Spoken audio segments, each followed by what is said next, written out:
Hello CG fans, in this tutorial I'm going to show you how I created this bird in a cage scene in Blender. This video will be similar to the keyboard tutorial in that it expects that you already have a grasp of Blender's basic features. Due to the silhouette style of this scene, however, I will be able to go a bit more in depth as there is very little texturing to be covered, so even beginners should be able to benefit from this tutorial. If you want to get better at Blender, be sure to subscribe for more videos like this one. And now let's get into the tutorial. So to start off, I'm going to create the basic shape of the cage. So I'm going to make the frame first, so I'll delete the default cube and go 3 on the number pad so I can see the side view. I'm going to go Shift A and add in a background image. So you'll be able to find this image in the description below. So there we go. So now I'm going to make this curve. I'm going to add a Bezier curve. And now I'm going to go R and Y to rotate it on the Y axis. And now this step is very important. I'm going to go Control A and apply the rotation. Make sure you do this, otherwise the array modifier will play up when we edit. So I'm going to go back to this view and position the vertices. So then you can play around with the handles to get it looking how you like. That's fine for me. So I'm going to go down to the bevel option now, and we can change the depth value for how thick we want it to be. So if you hold shift you can change it more precisely. So that's fine for me. So now I'm going to add the array modifier. There we go. So you can see it stacked up here. So for the count I find 30 looks pretty good. And now to get it the rotation on it, I'm going to add a empty and plane axis. And now I'm going to go back to this object and select it with the eyedropper and select object offset. So now all we have to do is rotate this empty. So I'm rotating it around, and you can just rotate it, hold shift, and then you can rotate it to where it's about equal. And there we go. So one more thing I'm going to do is I'm going to well, first I'll start off with converting this to a mesh, and now I'm going to go and bring all these down. There we go. Make it a bit more of a taller cage is what I'm going for. That's a bit too tall. Bring it up a bit more. So now I'm gonna make the ones on the side. So to do that I added a circle curve this time, and I went to top view, and then I just sort of eyeballed it and scaled it to it's around the outside, and then I went and up the depth. There we go, that looks pretty good. So you can play around to get it fitting.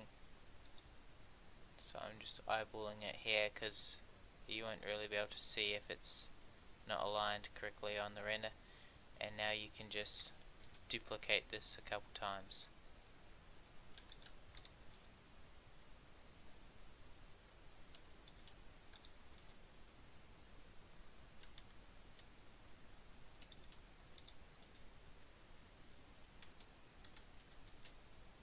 Okay, so that looks good. So now I'm going to create the bottom. So I'm going to add a, where is it, here, cylinder, and I'm going to go into edit mode, and once again I'm going to sort of eyeball it just to get the size of it, and then I'm going to go to wireframe view so I can select all of the vertices and bring it down to there's fine.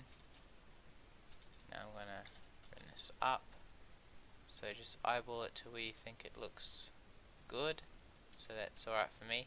And now to create the insets, all I did was added some edge loops like this, and then I went 3 and I went Alt Shift, so that if you click on the edges you can get the whole loop just like that. And then I hit E to extrude and just scaled it in. And go, that's the frame of our cage built. So for the top I added a cylinder and then I started scaling and extruding it. I also had to bring in the cage bars a bit because they weren't quite coming in enough. I then just inserted and extruded some more, and then I added a ring, so I added a circle curve and then I adjusted the depth. For the swing I added another cylinder and then I added a Bezier curve and played around with the handles. It doesn't have to look too perfect because I wanted it to look sort of a bit beat up and used. Creating the rings was just as simple. I just duplicated the pre-existing ring and rotated them a little bit, and then I duplicated the swing, the top half, and made the stand from that. I then made two cylinders for the bottom. Now I'm going to make the bowl, so I'm going to go Shift A and add a circle. There we go. So now I'm going to go into edit mode and size it down. I'm going to position it down at the bottom. So now to make the actual bowl I'm going to go to side view of 3 and I'm just going to simply extrude this out just like this. Extrude it up again, and there we go. It's the basic shape of the bowl. So you can add some more edge loops to round it out a bit more if you want, but fine just like this, or I can change it later. So I'm going to select this edge loop and delete the face. Oops. Yeah, oh yeah, it disappeared. So I'm going to reselect the edge loop, and now I'm going to go and hit F3 so I can search and grid fill it. So this gets rid of that end gone, so it won't give us issues when we use our subsurf modifier. So now I'm going to go add a solidify modifier first, and I'm going to hold shift and adjust the thickness. Okay, it looks about fine, and apply it, and then add a subsurf. I'm going to put it up to 2 and tighten it with some additional edge loops. There we go. And now it seems it needs to go up a little bit. There we go. And now I'm going to right click and shade smooth. So obviously, as you can see, it is way too big, but that's alright. We can size it down a bit more. I'm going to hit A to select it all and then scale it.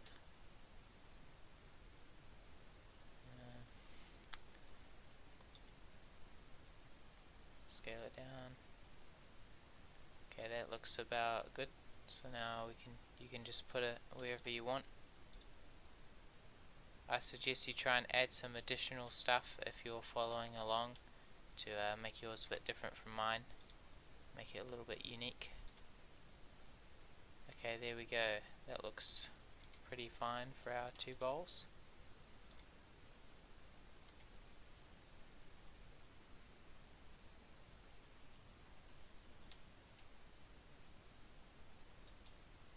Alright, so the next thing I'm going to do is fill the bowls with water in this one, and we're going to make some seeds for that one. So we'll start off with the water, so I'm just going to add a circle, and I'm going to go fill it in edit mode with F, and now I'm just going to position it inside the bowl.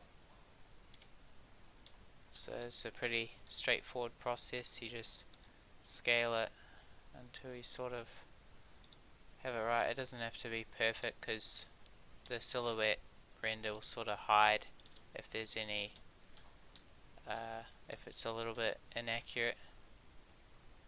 How's that look? Just make sure that it's not showing on the edge of the bowl. See, that's just fine. Okay, so that's the water. I'm going to leave it at that level, but you might want to scale it and then move it up or down a bit more. So now I'm going to make the seeds, so I'm just going to have some sunflower seeds. I will put a picture of sunflower seeds up on the screen so you can see their shape if you haven't seen them before. So as you can see, they're pretty pointy at one end, so I'm just going to add a cube, and I'm going to go 7 to go on the top view, and then I'm just going to go wireframe mode, and now I'm just going to extrude and scale the two ends of the seed. So I'm going to scale it, and make sure you're scaling it on the X. So I just extrude, scale, and I'll make this end the pointy one. There we go. And I'll do the other one. Extrude, scale. This is pretty simple. Okay, there we go. So now I'm going to bring the top down. So I'm just going to box select and pull it down. There we go. And now I'm going to add an edge loop going through the center, and I'm going to scale that on the Z. There we go. Now all that's left to do is add a subdivision surface modifier, and I'll change the viewport up to 2, and I'll right click and shade smooth, and now we just have to tighten the subsurf with some edge loops. Make sure you leave a bit of a gap so we don't have any overlapping geometry, and that looks pretty good for our seed. So I'm also gonna just make a simple circular one, so I'll add a UV sphere and shade smooth, and that's all we need to do really. So now we're going to actually fill up the bowl with the seeds. So to do that, I'm going to use particles. So what I'm going to do is first I'm going to duplicate this water, and I'm going to put it on this bowl. So we're going to have the particles sitting on this disc, if that made sense. Okay, so that looks pretty good. So now I'm going to scale these down and position them. So I'll just do it separately. I'll do the sunflower seed first. So just scale it down, and if you've got snapping enabled, or you can just hold control to enable it while you're working, and up here you can change it to vertex. Okay, so I'm just scaling it down. You just can eyeball this, it doesn't matter, it doesn't have to be too precise. Okay, that looks about good for that one, and same process with this seed. I'm just gonna scale it down and use snapping. There we go. So scale it down a little bit more, and that looks pretty good for me. So now we're going to actually set up the particles. So selecting this object, go and hit the plus button, and now we're going to select hair. So you can see it's looking pretty horrendous right now, but we still have some more values to change. So we have to put these two seeds into a collection. So just shift select them and hit M on your keyboard, and then we can go new collection, and I'm just going to name it seeds. There we go. So now we can go down to the render tab and render as collection, and now as you can guess, we just select the seeds collection.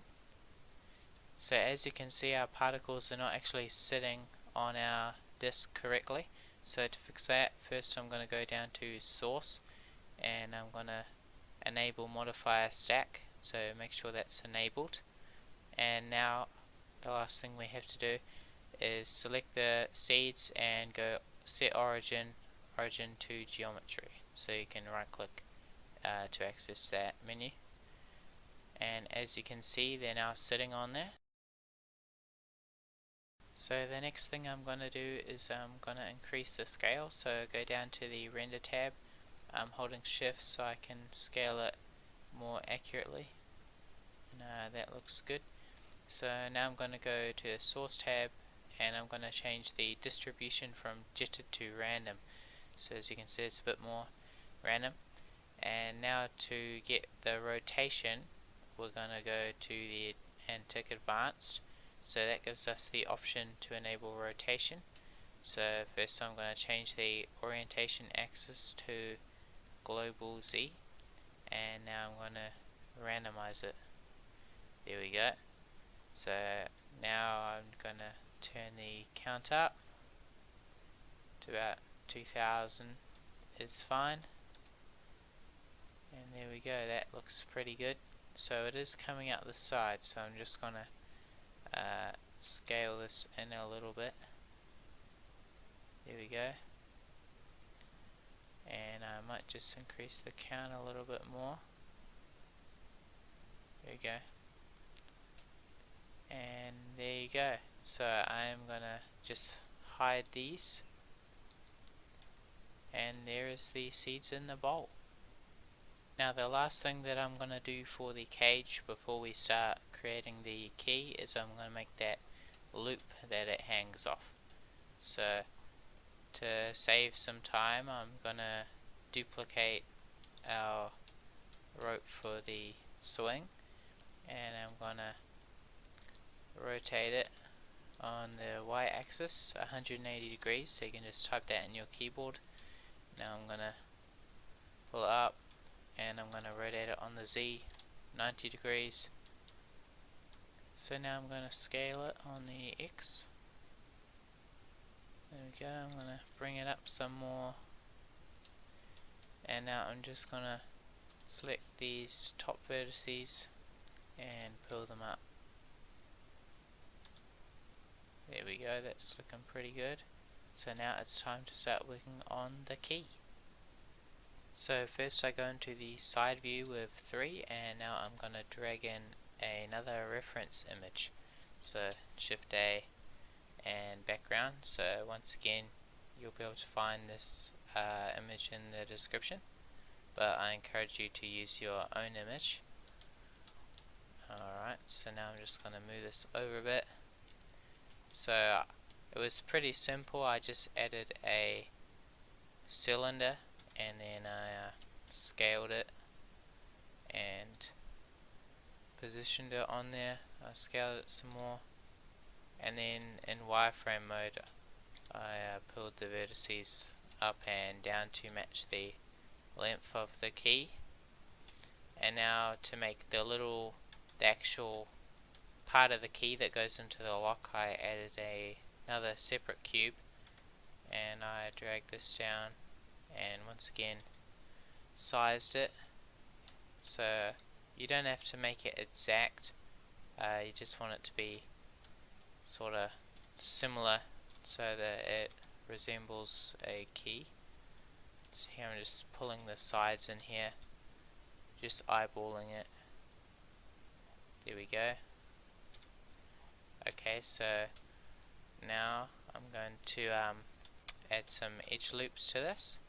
So actually I'm going to start off by bringing this in.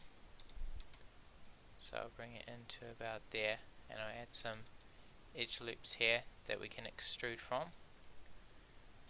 So I'm going to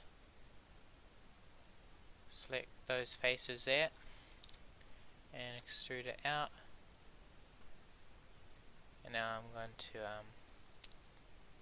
extrude the middle one.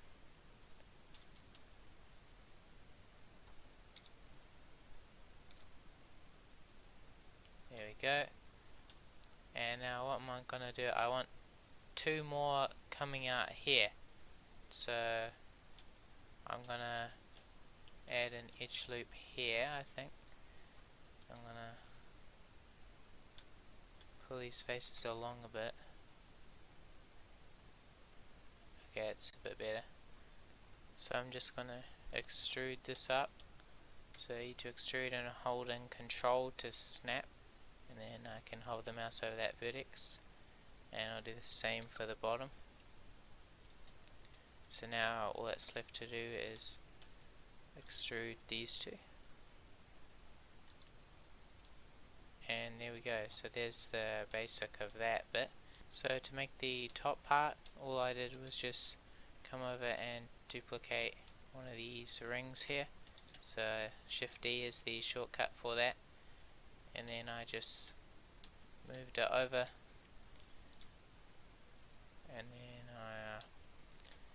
scaled it up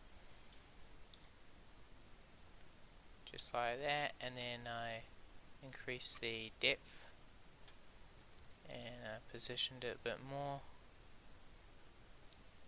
And if you want, you could play around with that, or you could box model your own key, but for this render it wasn't really going to be seen, so it was just fine like this. And you can sort of play around if you want. You can sort of scale it out to cover this bit here, or increase the depth, but I'm not too concerned because it isn't going to show in the render, so just that'll be fine, and position it. So there we have our key. So now I'm gonna position the key, so just select it all, and I'll go to side view, and I'll just bring it off this way. I'll put it next to the cage so I can see the comparison in size, and then oops, scale it in edit mode. I'll convert this to a mesh so we can scale it all together. Okay, so scale it down. So we're gonna model the lock next. So just imagine how big the lock would be, because we haven't done that yet. I think that's about fine. So now I just put it off this way, and I'll bring it over on the X. You can look at top view. There we go. I'm just going to bring it down a little bit, and now to get the rope, I'm just simply going to duplicate the one we already have here and bring it down. And if you hit the full stop key on your numpad, it'll sort of zoom into the object for you. And I'll just over there, pull it up. Then I'm gonna scale it in on the x-axis. Okay, it's about fine there. Just pull it over. And there we go.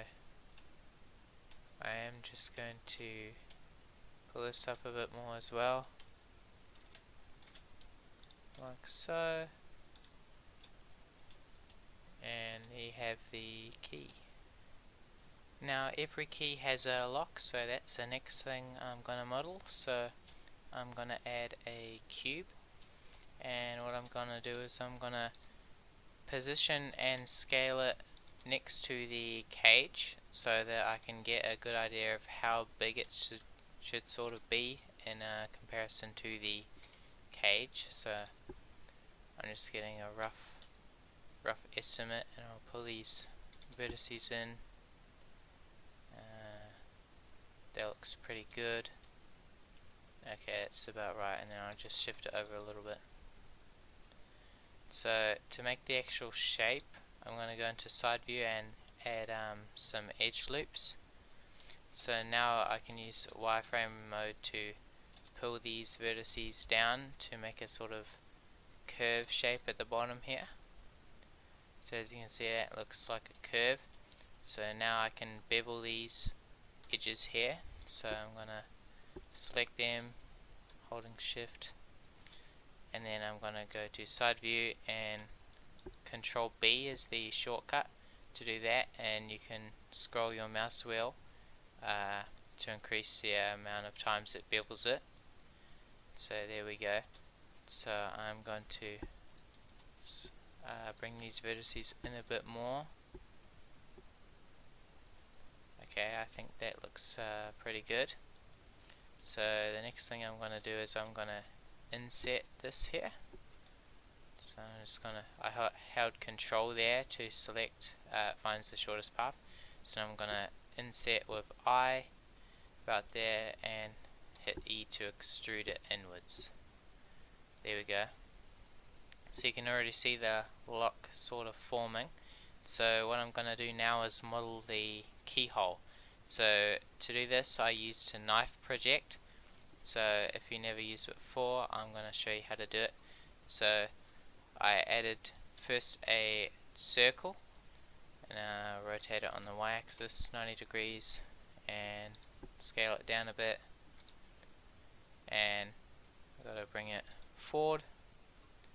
So to actually get the lockpick shape, I deleted these bottom vertices here, and then I just extruded out these two vertices to sort of make a lockpick shape like that, and then I selected those two.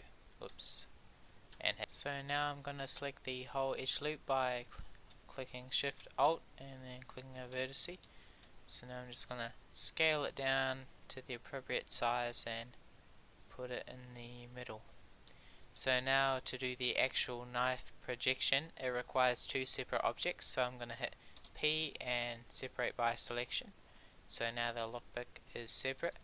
So now what we have to do is select the lockpick object and then shift select the object you want to make the cut into. So now you can hit tab to go to edit mode and go up to mesh and click knife project, and as you can see it has projected it onto there. So normally we would worry about n-gons and you could clean this up, but in this case it'll be just fine because all we're going to do is extrude it in and you won't really see anything else, so it's just fine. So now we can delete that object, and I'm also going to enable shade smooth. As you can see it looks terrible, but you can come down here and enable auto smooth, and as you can see it sort of smooths it out. So that's looking pretty good. Now all that's left is to make the actual top half of the lock. So I'm going to add in a Bezier curve and rotate it. And now I'm going to go position the vertices. There we go. So I'm going to put this one here and I'm going to rotate it. There we go. So 2 I don't think is enough, so you can shift select these and subdivide it. And then this one we can rotate it. So you can play around with this to get it looking how you want it to look. So I'm just sort of scaling and pulling them around. And I'll pull this one up. And there we go, that's looking pretty good. It's okay that it's a bit deformed because I'm sort of going for that sort of look, but you might want it a bit more perfect depending on what you want your scene to look like. Okay, I'm just going to pull this up a little bit more, and there we go. So now I'm going to adjust the depth. Once again, it doesn't matter too much, and I'm gonna whoops. Oh, I think I added this while I was somehow proportional editing was turned on. I don't know how that happened, but pretend it wasn't. Okay, I think it needs to be a little bit thicker, and I'm gonna bring it down. I'm holding shift like before, and I think it needs to come in a little bit, so I'm just going to scale it on the y-axis. Okay, I'm happy with that. So now all that's left to do is position it. So I'm going to rotate it on the z-axis. I'm going to right click and set the origin for both of these, and try again. There we go.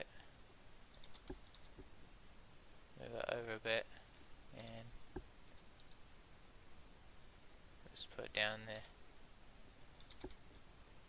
and there we go. So there is the lock. So you can play around with it to get it sitting how you look, and I think it's obviously a bit too big, so I'm gonna convert this to a mesh so I can edit both of these at once, and I'm gonna scale it down. You can sort of look at the key for a little bit of reference, and there we go, that is the lock finished. Now, so the next thing I'm going to do is add the bird. So you can choose any bird model you like, but I chose this one because it is already rigged. So go download it, or your one of choice, and open up the .blend file. So now you can select the model, make sure it's in object mode, not pose mode. So select the model and Control C so we can copy it, and now open up the file that you've saved everything in, and we can paste it in just like that. So now before we pose it, I recommend you position it and size it. Just makes it a bit easier. So I'm just gonna position him so he's sitting on the bird swing. Doesn't have to be too precise like most of the other things in the scene. Sort of just estimate how big he should be. I think maybe he can be a little bit smaller. And that looks fine. So now to actually pose it, you can go to the animation tab. And actually before I pose it, I'm just quickly gonna put it into a collection. So I'm gonna hit M and new collection, and you can name it whatever you like. So if you want to select the whole container, then you can just click on something and hit Shift G, and you can hit collection, and it'll select all of the collection. Okay, so now select the armature and go to pose mode, and now come and click this little button, so that'll make it so it'll stay on the pose. So you can pose it however you want. I just rotated the wings and I found that that looked good enough. I didn't have to do very much. As you can see, I just rotated them about 90 degrees, and that was about it. So now that I've gone over all the modeling, I'm gonna go over the lighting. So the lighting was mainly just two big area lamps. So one was set to 1000 watts and the other one was set to 800.